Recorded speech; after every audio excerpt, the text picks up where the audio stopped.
Então, vamos lá, continuar os nossos estudos de O Livro dos Médiuns. Nós estamos naquela parte em que o Allan Kardec está nos dando argumentos para nos contrapormos, e ele se contrapõe nesse momento, né, às pessoas da área da ciência e das religiões mais variadas, sobre o espiritismo e contradizendo os fenômenos espíritas, trazendo muitas teorias a respeito. Então, são muitas as teorias. E nós, então, chegamos até o momento em que ele fala que algumas teorias elas se sustentam até um ponto, mas chega um momento em que aqueles movimentos, aqueles barulhos, porque vamos lembrar que os espíritos, eles se fizeram conhecer, eles se expuseram mais ao mundo através de fenômenos, de efeitos físicos, batidas, mesas que giravam, caíam no chão, enfim. Começaram, então, a se comunicar em todas as partes da Terra para trazer à humanidade o conhecimento do mundo espiritual. Então, eles se valeram dos efeitos físicos. E muitas teorias, então, surgiram, se contrapondo, dizendo que não era espírito, coisa nenhuma, que aquilo podia ser charlatanismo, podia ser que qualquer mágico, qualquer ilusionista faria, aquilo podia ser uma alucinação coletiva, alucinação da pessoa, podia ser o músculo da pessoa que estava estalando. Enfim, aí o Allan Kardec fala assim, muitas dessas teorias que estão sendo usadas, né, desses sistemas, eles até que têm algum sentido para os fenômenos de efeitos físicos, os fenômenos materiais, mas e para os fenômenos inteligentes? Então, nós paramos justamente nessa parte aí, dos fenômenos inteligentes. Como explicar que uma mesa que não tem nervos para sentir e nem cérebro para pensar pudesse dar respostas? Perguntas inteligentes eram respondidas de forma inteligente. Então, vamos continuando aqui. Eu coloquei na tela, então nós estamos já no item 43. Veja que ele escreveu muito sobre isso, preocupadíssimo, porque, afinal, Allan Kardec, que era o professor Hippolyte Léon Denisard Rivail, ele tinha um, um, um passado dentro das academias, dentro da ciência humana, pedagogo, filósofo, matemático. Então, conhecia o magnetismo, então ele era muito respeitado. E ele foi, inclusive, motivo de até de chacota, de deboche público. Então, a preocupação dele, ela é real. Ela é real. Oi, Magna. A preocupação dele é real, então, com tudo isso. Né? Tudo bem, Magna? Então, boa noite, amiga. Então, o Allan Kardec, ele fala de um outro sistema, que nós vamos começar a ver hoje. Sistema do reflexo. Boa noite. Boa noite, amiga. Então, reconhecida a ação inteligente, ou seja, as mesas girantes não giravam por um efeito puramente material, porque elas respondiam a questões. Então, isso foi reconhecido. As respostas são inteligentes, elas provêm, portanto, já que uma mesa não pensa, nem sente, então elas provêm de onde?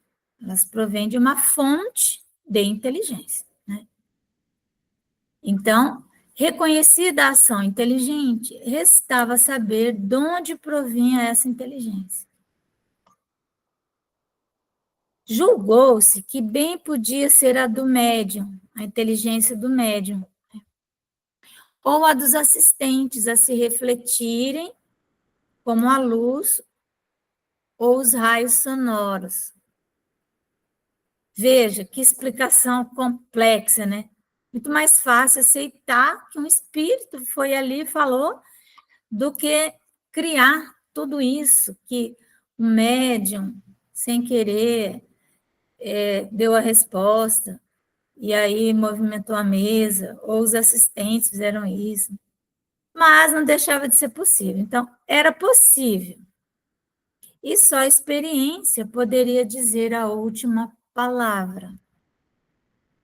Mas notemos, antes de tudo, que este sistema, né, por mais que seja a inteligência do médium, a inteligência dos assistentes, né, ele já se afasta por completo da ideia puramente materialista, porque aí não é a matéria agindo, é uma inteligência, seja de quem for. Aí ele vem fazendo suas análises. Para que a inteligência dos assistentes pudesse reproduzir-se por via indireta, preciso era se admitisse existir no homem um princípio exterior ao organismo. Porque para a inteligência sair, se refletir, ir lá e fazer um monte de coisa, não é? Então, teria que ter alguma coisa fora da organização fisiológica dele. Se o pensamento externado fora sempre o dos assistentes, a teoria da reflexão estaria confirmada. Então, se sempre a resposta que vinha das perguntas que eram feitas, elas refletissem sempre o que os assistentes pensavam, ou teriam respondido lá na sua mente, entendeu? Então, sim, poderia ser uma reflexão da ideia dos assistentes, de quem estava ali e até do próprio médium. Entretanto, né? Mas, embora reduzido a estas proporções, já não seria do mais alto interesse o fenômeno? Imagine, né? Que isso aqui é que o padre Quevedo, que nós já conversamos sobre ele, é as respostas que ele dava. Ele dizia isso, que tudo que acontecia era a mente das pessoas que estavam no entorno do acontecimento. Então, a chamada parapsicologia, que ele estudava e divulgava. Ou seja, a força do pensamento, que o Espiritismo nunca negou,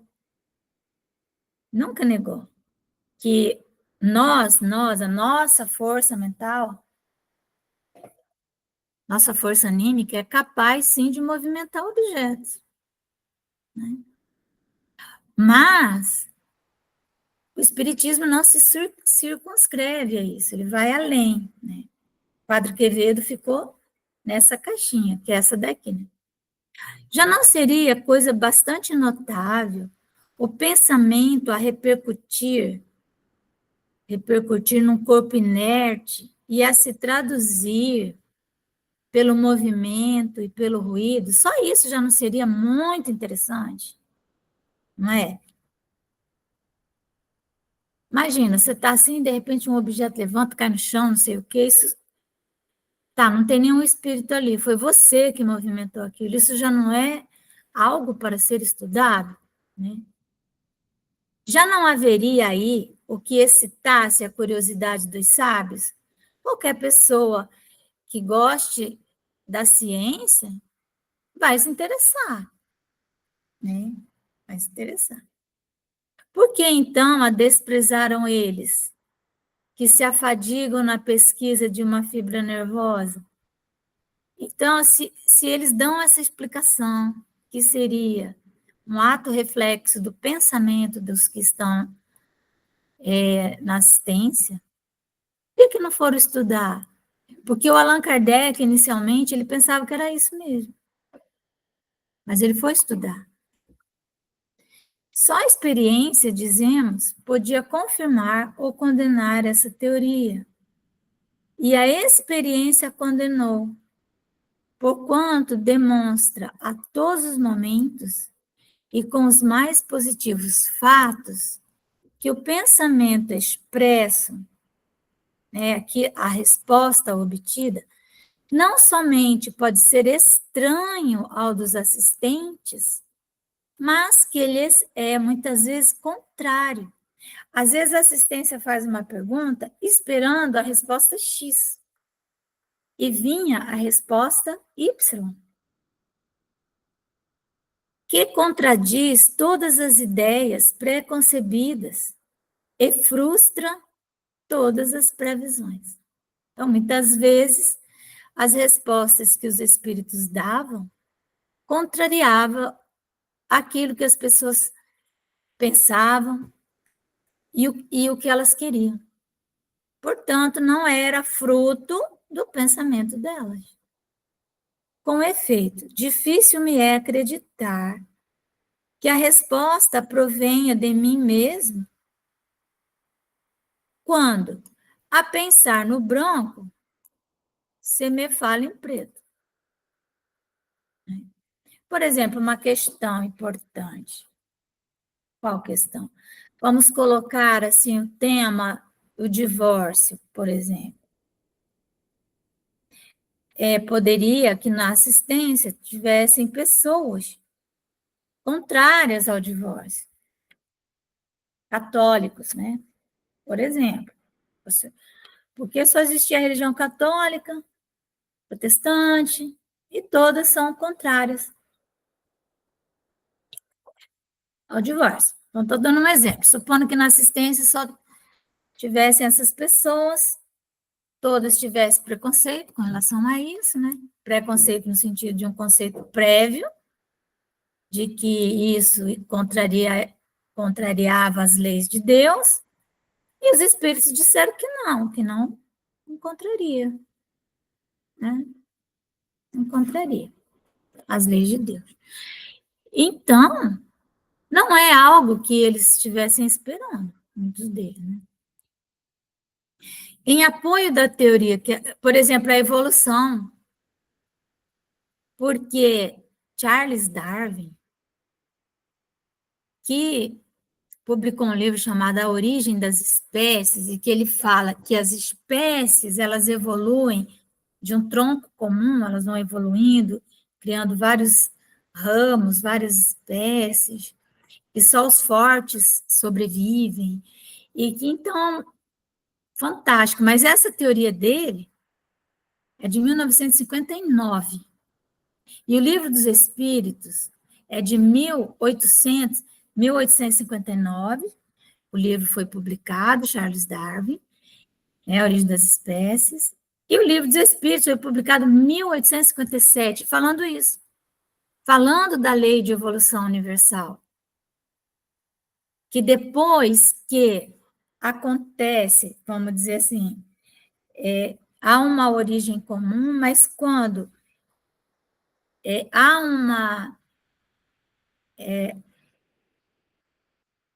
há uma definição de uma raça, né, então a evolução começa a sair daquela raça. Mas até lá, elas vão se encontrar. Isso só não é possível de encontrar o elo entre uma e outra espécie que derivaram de uma raça na espécie humana, onde que é chamado elo perdido, que nós sabemos que dos animais, né, irracionais, os macacos, né, que é de onde nosso corpo se origina. Então, só que essa teoria do Darwin e que o espiritismo falou antes dele, ela contraria teoricamente a Bíblia. E aí, né? Que é a teoria da criação, né? Então, quando vem uma resposta dessa, não é? Quando fala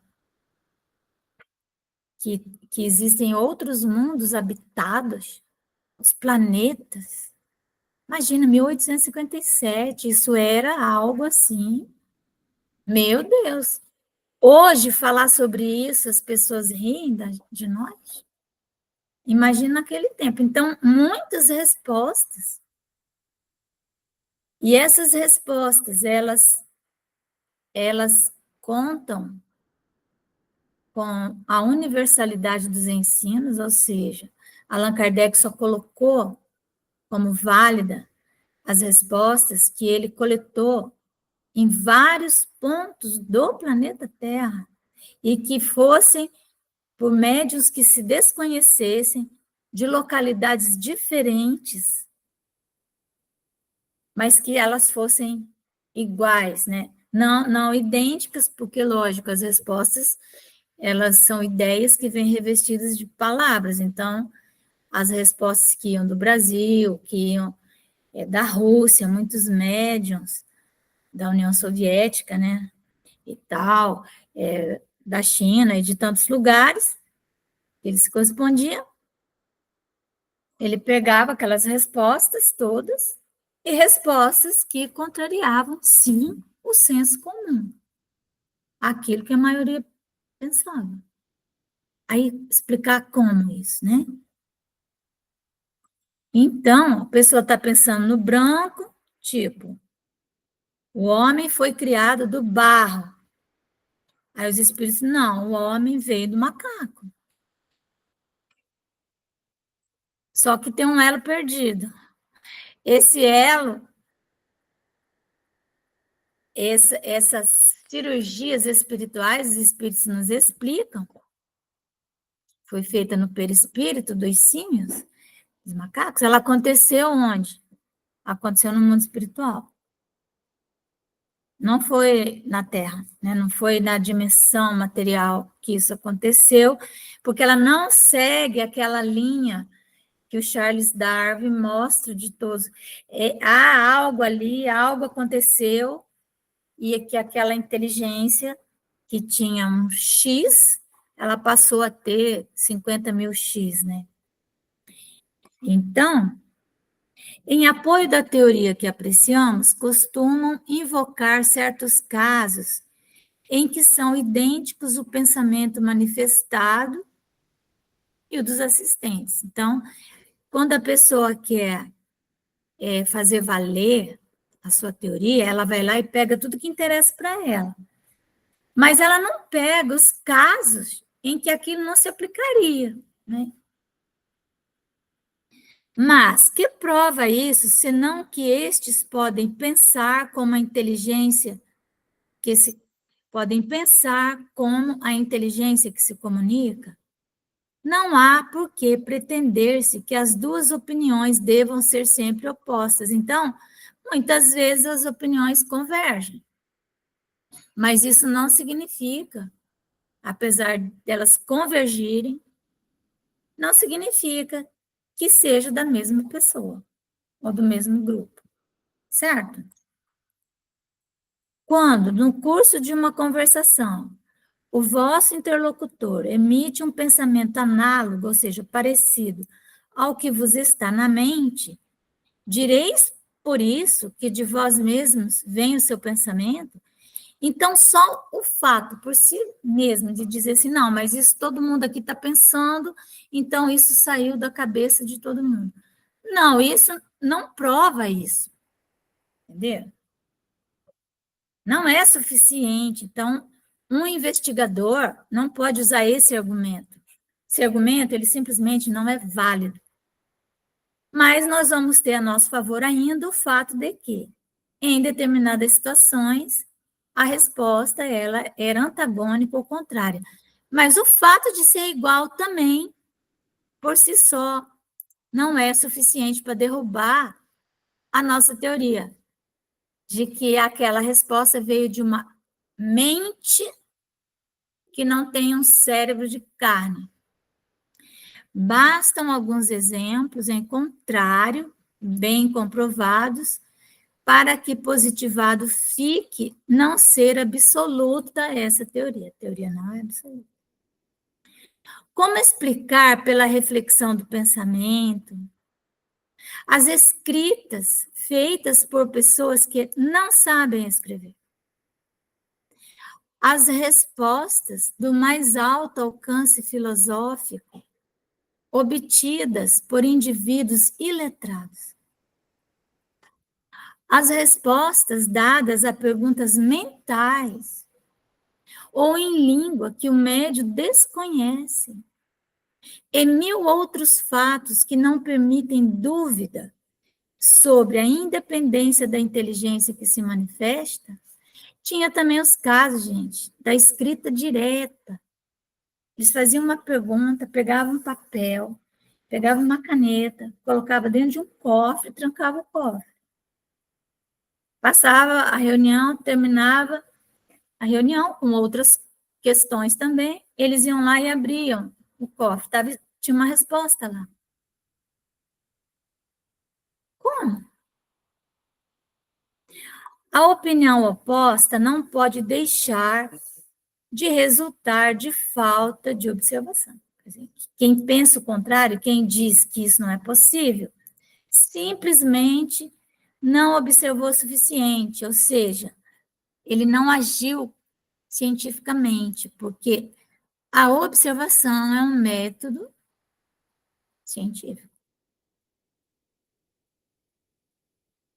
Provada como está moralmente pela natureza das respostas, a presença de uma inteligência diversa da do médium e da dos assistentes, provada também o está materialmente, pelo fato que eu acabei de falar da escrita direta, isto é, da escrita obtida espontaneamente, sem lápis nem pena, sem contato e malgrado a todas as precauções tomadas contra qualquer subterfúgio. Subterfúgio aqui significa todas as precauções. Pegou aquele papel, pegou a caneta e colocou dentro de um cofre, trancou, mas não tinha uma mão lá para escrever. Às vezes nem isso colocava, os espíritos tinham que ir atrás de uma tinta, pensa bem o trabalho que dava para eles, coitado. Mas vinha a resposta, e aí? O caráter inteligente do fenômeno não pode ser posto em dúvida.